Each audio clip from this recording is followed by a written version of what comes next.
Na noite de 16 de julho de 2025, mais de 65 mil pessoas lotam Gillette Stadium, em Massachusetts. Coldplay está no palco. O céu parece descer sobre a multidão quando a Sky Full of Stars ecoa pelos alto-falantes. As luzes, as pulseiras sincronizadas, os sorrisos, tudo parece fazer parte de um momento perfeito. Mas em questão de segundos, o que era euforia vira desconforto. No telão central, a tradicional Kiss Cam captura beijos espontâneos da plateia. Risos, aplausos, tudo como esperado, até que a câmera para em uma área VIP.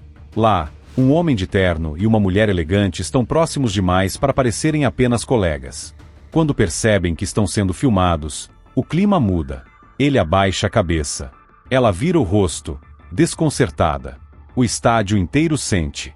E ninguém ali imagina que está presenciando o início de um escândalo que, em menos de 72 horas, vai destruir carreiras, acabar com o casamento e expor os bastidores sombrios de uma das empresas de tecnologia mais promissoras dos Estados Unidos. Os dois personagens daquela cena seriam identificados rapidamente. Andy Byron, CEO da Astronomer, uma startup bilionária especializada em gestão de dados. E ao seu lado, Kristen Ketty, diretora de recursos humanos da mesma empresa. Ambos casados. Ambos em silêncio. A imagem viraliza em segundos, mas a história que ela desencadeia vai muito além de um beijo proibido. A primeira versão do vídeo aparece no TikTok ainda naquela noite. A gravação é curta, tremida, mas clara o suficiente para expor a intimidade que não deveria estar ali. Por volta das 7 da manhã do dia seguinte, o vídeo já circula em outras redes, acumulando milhões de visualizações. Em menos de 12 horas, usuários da internet fazem o que já virou protocolo em escândalos públicos: identificam os rostos, cruzam perfis, confirmam cargos e vínculos. Andy Byron é casado, pai de 2 filhos. Kristen também é casada. A narrativa da traição não depende mais de suposições. E então, como combustível jogado em fogo, surge um segundo vídeo, filmado de outro ângulo, mais próximo, mais íntimo. Eles não estavam apenas próximos. Estavam de mãos dadas, trocando beijos discretos, conversando com a naturalidade de quem esqueceu o mundo ao redor.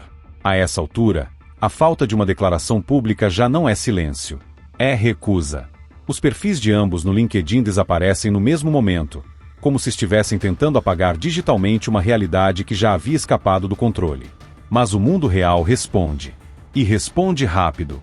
O nome de Megan Carrion Byron, esposa de Andy, surge nos comentários, nos fóruns, nas buscas. Ela não diz uma palavra, mas faz algo ainda mais impactante: remove o sobrenome do marido de suas redes sociais. E logo depois, deleta sua conta por completo. Para quem observava de fora, era como se o impacto emocional da traição estivesse se revelando em gestos digitais, sutis, mas dolorosamente eloquentes. Na sexta-feira, 18 de julho, a Astronomer publica um comunicado oficial. Andy Byron e Kristen Ketty são afastados de seus cargos por tempo indeterminado. O cofundador da empresa assume interinamente. E a partir dali, o que era apenas uma traição ganha uma dimensão institucional. O caso deixa de ser pessoal. Vira crise corporativa. E como em todo ambiente onde o silêncio pesa, outras vozes começam a surgir. Na madrugada do mesmo dia, comentários anônimos começam a pipocar no Reddit e no Twitter. São ex-funcionários da Astronomer, agora mais dispostos do que nunca a contar o que viam nos bastidores. Os relatos apontam para um padrão. Andy Byron não era apenas um CEO envolvido em um escândalo conjugal. Era, segundo diversas fontes, um chefe tóxico, obcecado por metas e agressivo no trato com subordinados. O tipo de líder que falava em meritocracia, mas tomava decisões com base em proximidade pessoal.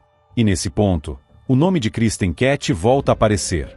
Segundo os relatos, ela era uma peça central em uma cultura corporativa que premiava relações, não resultados. Um comentário específico ganha força nas discussões. Na Astronomer, você percebia rápido que competência não era o único fator levado em conta. Os grupos de mensagens entre ex-funcionários, segundo o jornal New York Post, estavam em festa. Não por prazer mórbido, mas por um senso coletivo de justiça tardia. Muitos viam no escândalo uma espécie de acerto de contas. Como se, pela primeira vez, o pedestal tivesse ruído para quem sempre agiu como se estivesse acima de tudo. Nesse cenário, a figura de Megan Carrion Byron começa a ganhar contornos inesperados. Se antes ela era apenas a esposa traída, agora começa a se tornar um símbolo. Quando volta às redes sociais, No sábado, não economiza palavras. Seu desabafo é direto, doloroso e transparente. Ela escreve que nunca imaginou que o marido a trairia, que acreditava que as horas extras, as viagens e as ausências eram sacrifícios por amor à família, mas que tudo ruiu quando viu, ao vivo, o beijo que não deveria existir. Sua frase mais compartilhada é curta, cortante: vi meu marido beijar outra mulher em um telão. E o pior é que eu tinha os melhores assentos em casa. Em poucas horas, ela se transforma em mais que uma vítima. Meghan se torna uma voz. Uma mulher que escolheu não carregar a vergonha alheia. Que decide não apenas se separar, mas também apagar o sobrenome do marido, literalmente. Não quero pena. Não quero simpatia. Quero ser ouvida. Ela diz. Não perdi. Eu me reencontrei. O impacto das palavras de Meghan Carrion Byron não se limitou a redes sociais. Elas atravessaram a bolha dos comentários e foram parar nas manchetes dos principais veículos de imprensa.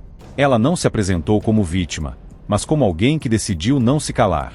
O que começou como um escândalo conjugal se transformou em algo muito maior, um símbolo moderno de exposição, queda e reconstrução. O Coldplay seguiu sua turnê. A multidão em Massachusetts seguiu com suas vidas. Mas para Andy Byron, os aplausos deram lugar ao silêncio. E para Meghan, o silêncio virou grito. A cada nova repercussão, crescia a pressão. Primeiro sobre a empresa. Depois, sobre os envolvidos. O ambiente interno da Astronomer já estava corroído antes da crise, e agora o verniz de inovação e cultura moderna começava a rachar. Um dos cofundadores, Hugh Walker, que já havia deixado a empresa anos antes, publicou uma única frase: seca, precisa, essa não é a cultura que construímos. Nenhuma defesa, nenhum eufemismo, apenas distância. Ao longo dos dias, mais ex-funcionários se sentiram encorajados a falar. Muitos dos relatos convergiam. A convivência com Andy Byron era descrita como exaustiva, instável, marcada por humilhações veladas e cobranças inatingíveis. A presença de Kristen Cat, por sua vez, era vista com desconfiança. Ela centralizava decisões de RH, concentrava poder informal e, nas palavras de alguns, sabia demais para ser contrariada. O clima descrito nos bastidores da Astronomer lembrava mais uma política de corte do que um ambiente colaborativo. A história que o público acompanhava de fora parecia simples, um caso extraconjugal exposto ao vivo e viralizado. Mas por dentro, o que se revelava era um sistema baseado em favoritismo, silêncio e proteção mútua, onde o erro só tinha consequência quando se tornava visível demais para ser ignorado. No dia 22 de julho, Andy Byron renuncia oficialmente ao cargo de CEO. A nota do Conselho de Administração é protocolar, quase fria, mas deixa claro que a decisão foi unilateral. Não houve negociação. Kristen Cat, até então silenciosa, permanece assim. Nenhuma declaração. Nenhum post. Seu marido também não se pronuncia. E, para muitos, esse silêncio pesa tanto quanto os fatos. A ausência de voz, nesse caso, não é neutralidade. É fuga. Enquanto isso, Meghan se transforma em algo raro na era dos escândalos. Um exemplo de dignidade que não exige aplausos. Seu terceiro e último post é mais calmo, mas não menos forte. Hoje tirei oficialmente o nome dele do meu. Alguns dirão que é só um detalhe. Para mim, é fechamento. Não é vingança. É paz. Em poucas palavras, ela encerra um ciclo, não para agradar o público, mas para se libertar de uma narrativa imposta.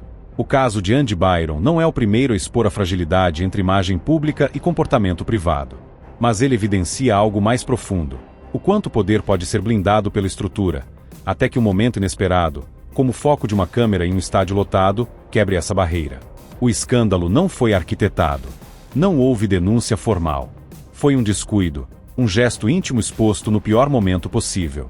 Mas esse único gesto foi o suficiente para que tudo desabasse.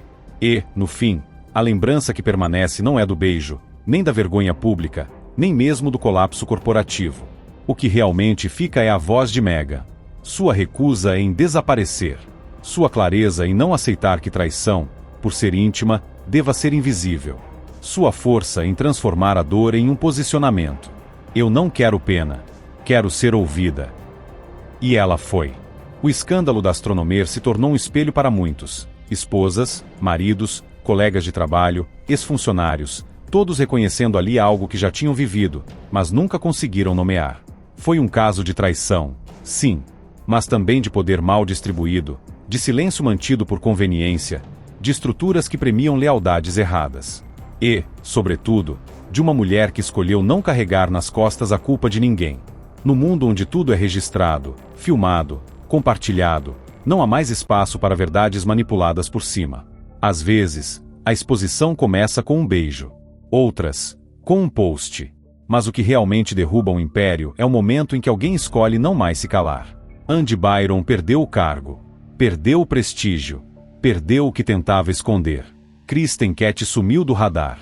E a Astronomer agora tenta reconstruir o que foi corroído de dentro. Mas Meghan Carrion não perdeu nada. Pelo contrário, ela saiu desse caos com algo que muitos nunca encontram: clareza, firmeza e uma voz que ninguém conseguiu abafar. E talvez a lição mais dura dessa história seja justamente essa: quando a verdade vem à tona, não há estrutura que aguente. E quando alguém escolhe não sumir, mas permanecer de pé, mesmo que ferido, é ali que começa a verdadeira reconstrução. Não de uma empresa, nem de uma imagem, mas de uma vida inteira.